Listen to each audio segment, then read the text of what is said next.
Good evening, everyone. My name is Avyukt, Jammi, and I study in 6th grade, Oak Ridge International School, Gachibowli, Hyderabad. My inspiration for this challenge comes from my two favorite movies, Star Wars and Star Trek. Star Wars even inspired me to make my design. Problem statement. Developing countries are struggling to get the right kind of aircraft in a cost-effective manner to repel invaders. To address this, we need fighter jets that can do multiple types of missions, have advanced avionics and stealth, reach a minimum speed of Mach 2.0, have an increased flight time and mileage, can fly in rough terrain, and can fit in tight spaces such as small aircraft hangars and small aircraft carriers. The multiple missions are air-to-air, air-to-ground, and intelligence, surveillance, and reconnaissance missions. The stealth and avionics matter when you don't have enough money to buy an army of aircraft. Mach 2.0 is important as 90% of aircraft can go at that speed or below. Even though a few aircraft like the MiG-25 Foxbat can go at Mach 3.0 and above, 90% can be taken care of with my aircraft. Less planes need more range because you can't refuel constantly. Can fly in rough terrain is also important because many countries have rough mountainous terrain. And developing countries do not have enough space to have giant plane hangars or carriers, which is why my aircraft needs to be able to fit in those spaces. My solution.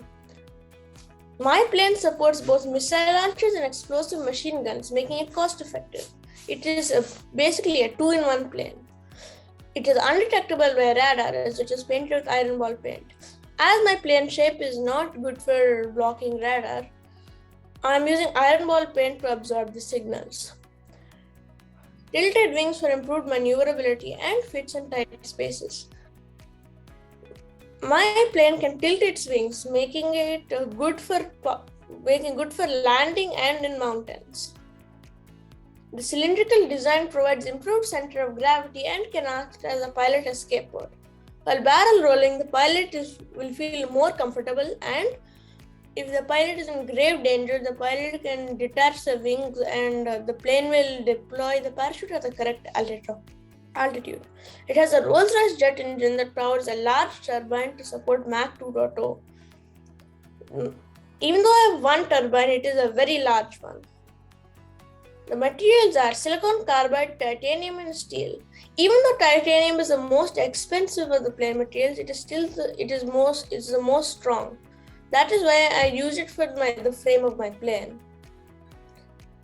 And steel and silicon carbide are less expensive, but they're also very strong too. That is why I use them for the main body and the inside of the wings.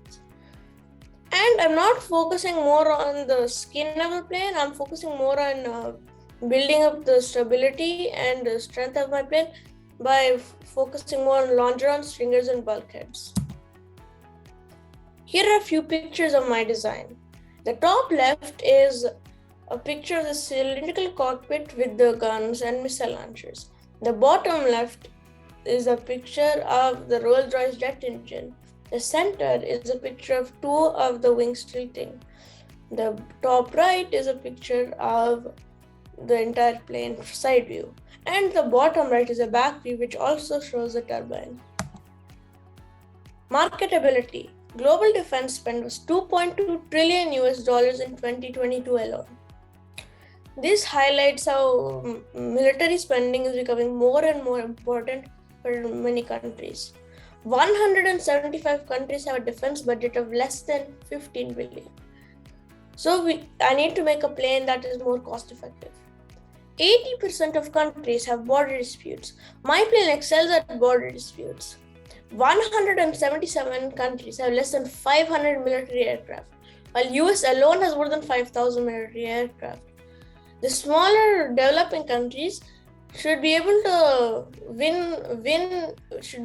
defend against their borders without relying on bigger countries for help. Big suppliers like Lockheed Martin and Boeing make aircraft worth billions, which is out of range for developing countries. My plane is significantly less expensive by using silicon carbide and only using a large single engine. I also made a model of my plane in real life, a race model with the tiltable wings and the cylindrical cockpit. So how did you make this? You have 3D printed it, or it is based on what material you used to build it? I used cardboard and paint.